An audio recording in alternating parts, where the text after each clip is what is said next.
Boom, I am Spegtacular, the Silver Stack. I'm here with Joe from Beantown Coins over here in Florida. We're in St. Petersburg, right? Yeah. Yeah, man. Hey, listen, a really controversial topic right now. This is going to be about cleaning your coins, whether you should do it, how to tell if it's been done, should you buy clean coins, etc., etc. We're going to talk about that right now with Joe. Well, hello everybody. I seek to educate and entertain through my journey of collecting coins and stacking precious metals. I encourage you to subscribe and please stay with me on this journey. I am Spegtacular, the Silver Stacular. All right, here we go. First of all, you got the difference between cleaning and restoring. Okay. Cleaning really refers to improperly cleaning your coins. It's what material you use. If you use a cloth that's abrasive, you're going to scratch your coins. If you use chemicals and solvents, you're going to eat away at the metal or affect the surface of the coin. There's lots of ways in which you're doing a bad job if you're cleaning your coins. Now, the grading services, other advanced and skilled coin dealers can restore coins, and part of the restoration process does include removing dirt. So when you say the word cleaning your coins, if you mean removing dirt, you still want to get a pro to do it. Now, why would there be dirt on coins, Joe? Maybe it was buried. People find bury them in the coins a ground. lot, Yeah, yeah. people bury coins a lot. And maybe there's dirt on coins because it was just stored in a filthy way, you know? You ever look in your cup holder in the center console where maybe some change fell and you put a couple of soft drinks in there over time and you didn't clean it often enough? Oh, yeah. Well, then shame on you. No, I'm kidding. I've got coins that are permanent fixtures in my car. They won't come out. They're stuck. You see what I mean? You know what I mean? So that coin, that, you know, if that coin turned out to be a better date and it needed to be salvaged, you would need to call in a pro because doing it yourself isn't a good idea. Now, on the other hand, if you don't care at all about the coin itself and you ever want to make an old penny look new again, throw it in a can of Coca-Cola. It'll damage the coin as far as a numismatic perspective, but you'll get a bright red penny again. Really? Coca-Cola. Imagine what that does to your insides then, huh? That's why Interesting. Okay.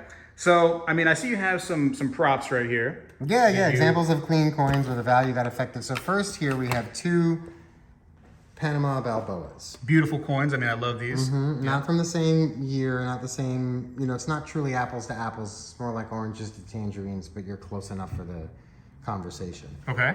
So there's a couple of ways of spotting cleaning on a coin. One of them that's obvious is parallel hairlines.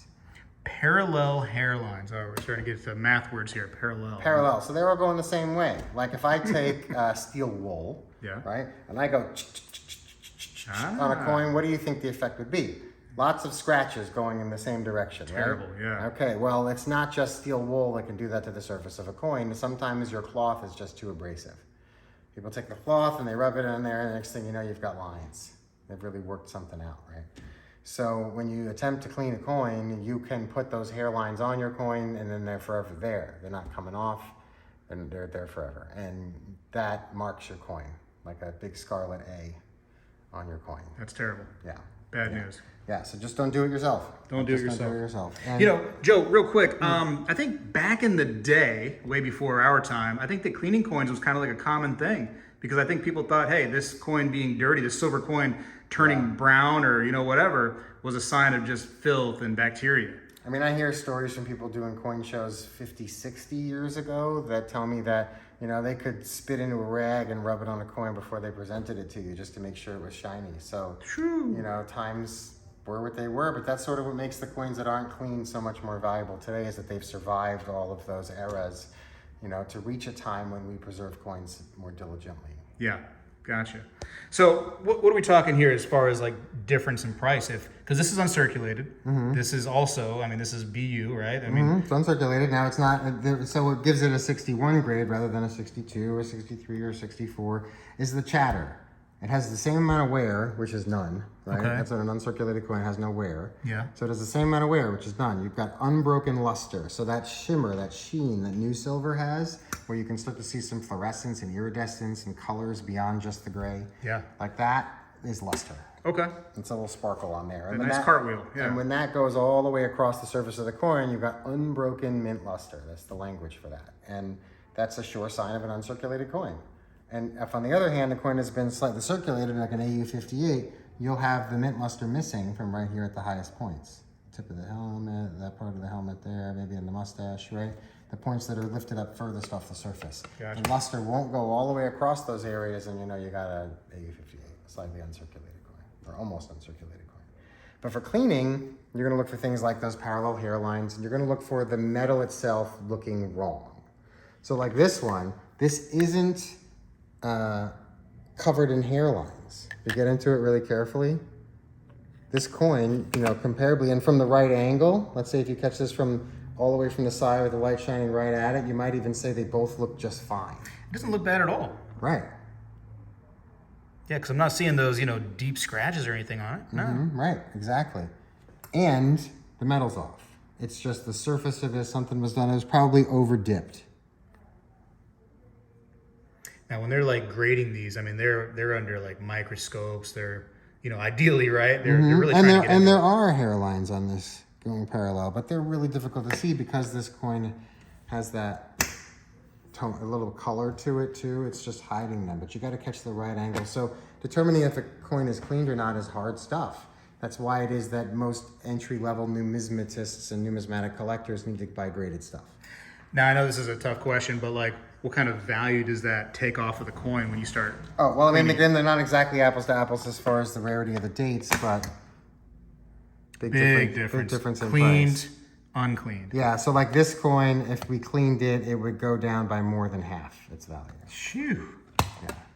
Yeah, and so here's some other examples of items like that would be worth significantly more money if they weren't cleaned. And that's already $550. Oh, I actually wrote crack on this. You know what that means? What does that mean? That means I don't think it's cleaned.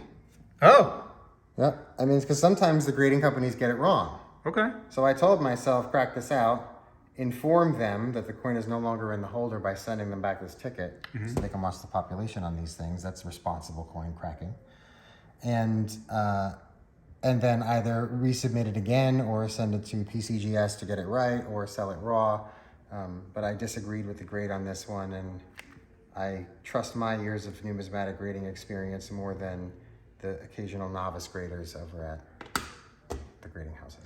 Now listen here, Coin Cracker Joe. Have you ever cracked one of these coins out that said cleaned on it, sent it in, and got just a regular grade? Oh, yeah. Oh, it's happened. Oh, sure.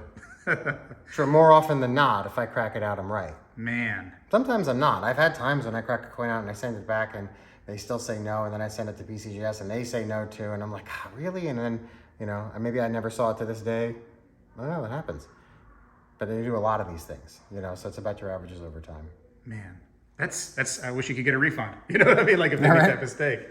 Okay, very good information. Yeah, this coin, again, a whole lot more money. This would be twice the money if it wasn't cleaned. It's such an old coin though. I mean, like. And it looks fantastic in this condition. So sometimes that's a way of saving money. Okay. When you can't afford the uncleaned version of a coin, you can sometimes find a clean coin that just faces up really well.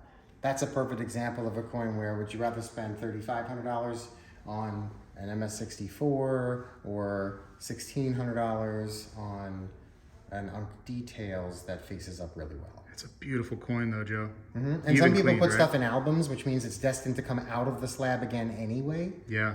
So it's just about how the coin presents and how much you like it and would it look good in your book. Now, a coin like that, Joe, you get the pillar dollar. These are famous for being like thrown overboard or being in shipwrecks. Sure. And you get that saltwater damage designation, right? Yes. The difference between saltwater damage versus cleaned, like as far as those hairlines, what are we talking? Like, what are we looking for? Well, I mean, here's the thing. Saltwater damage does take down the qualities of a coin. It makes it less attractive across the board. However, there's a sort of a romantic lore to the idea of saltwater damage on an old coin.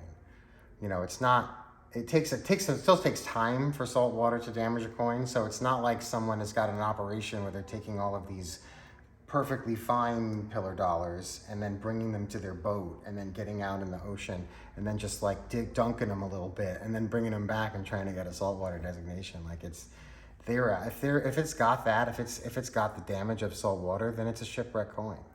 And then it's just how else would it have been in the water for long enough for the damage to have happened? So there's many a shipwreck coin out there that just can't be attributed to a particular wreck. When you talk about the parallel hairlines that come from cleaning a coin, you wouldn't see parallel hairlines on a shipwreck coin. Well, you could if it was cleaned after it was recovered. Oh, sure. Okay. But That if it makes was sense. cleaned before it was recovered, no.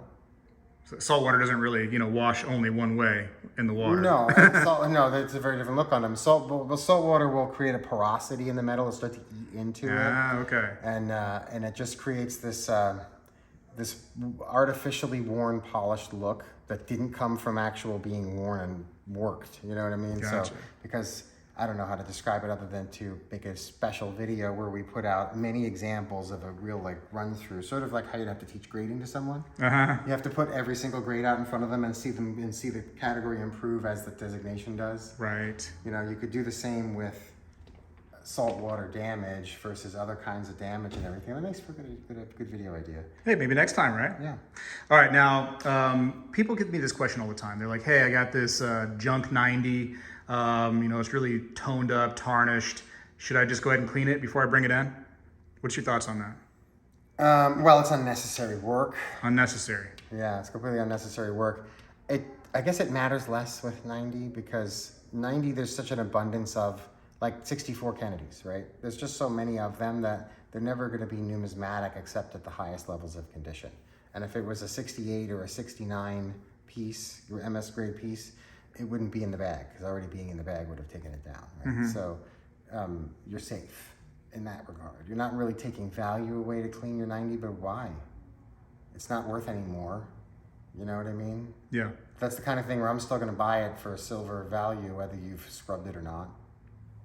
One of my things is if you know what you're doing, maybe, but what if you're just a person that doesn't know, they got a collection from somebody and they got that 1916 D mercury dime in there. And now they're like, oh, I'm going to clean it before I bring it in. Well, you shouldn't clean anything. You don't know what you're doing. Could you imagine? Right. You just shouldn't clean anything. And you don't know which coins matter and which ones don't, unless you do. If you do know, and you're absolutely sure you know 90 well enough to know that every coin in here is simply 90% silver and it wouldn't possibly be anything numismatic or better and the dates are irrelevant, then sure, go for it. But if you have a 32D quarter sitting in your 90%, you'll be really disappointed later to find out that you killed some value. There's actually a pretty famous story of somebody finding a buried 1916 D mercury dime, and they decided they were going to, clean it up a little bit because it was in the dirt. And so they started, wiping it away a little bit, and they were wiping hundreds of dollars away every wipe. Mm-hmm. That's scary, man. Mm-hmm. Yeah, that's accurate. Now this stuff, the dip that dealers often use, and homeowners can buy it too. You can get it right on Amazon. You don't even have to be a homeowner. Well, sure, you could be a homeless, right? Yeah, right. Or what do they call them now? Adventurers? I don't know what the term is. Oh, is that what they call them? I don't know. There's plenty of them right out here, probably, but No, not here directly, but actually Florida's really great about not having that problem. that's good. But what is that stuff? What's the deal with that stuff? So dip is a way of taking tone and patina off of a coin. Okay. So it works universally in that if I take a coin that's toned over to be a black, unattractive color or one that's got a beautiful, vibrant rainbow of awesome, and I put it in dip, they're both gone. But the longer, the secret to dip is diluting it. You almost never want to use 100% pure dip for anything. It's just too strong. Okay. So you dilute it, different levels. The more you dilute it, the longer the coin can sit in it, the gentler the process. If you've got enough toned coins to play with this idea, then play with it. Have fun with it. You run the risk of over dipping, and when you over dip, you've got a clean coin. So I've never heard of this before, diluting it. Yeah. Interesting. Yeah. If you over dip your coin, if it spends too much time and too high of a concentration, or too high of a concentration, either of those things, especially both, you will over dip the coin. And a coin that's been, we call it burned. If you've burned your coin, and you've got a details coin. Now you can practice this skill with coins that it doesn't matter, like 90, because it wouldn't matter, right? So you can get better at practicing your skill by dipping 90 to see if you can find the right, dilution for you and that sort of thing. But again, I like to empower people. I'd say this: if you're selling your collection because you inherited it from your grandfather, you don't know a thing, and you have no interest in learning anymore, then don't clean your coins. Just bring them in and let a pro help you, or clean them if appropriate. Restore them, I would say. On the other hand, if you're a numismatist and a collector who wants to improve their skills, then I like to empower people. And so this is the way I would suggest you improve your skills at dipping. Gotcha. Okay. Well, I can't think of anything else that you know, I got to talk to you right now about cleaning. It's I'm not personally, it's not don't clean them. It's probably not. I'm personally a believer of Self-approach. just don't bother doing it, right? And you know, this dip stuff that we talked about, that's the same stuff that like a professional, a coin grader, those services, it's kind of probably the same products that they're using too. So if you really want to get into it, I mean, Coin restoration is a really advanced skill set that I wouldn't recommend for a junior numismatist. If you're already a journeyman or master level numismatist and you're looking for training in that, you're probably going to have to find someone to teach you anyway. There's no schools for it, and most people are tightly guarding their trade secrets when it comes down to proper restoration of coins, especially the grading houses, because they just want you to pay them to do it. But there's plenty of private individuals who do as good a job or better than the grading houses at coin restoration if you expand your network and find the true good restorers out there. right on. Well, Joe, thank you very much. Appreciate your information on coin cleaning.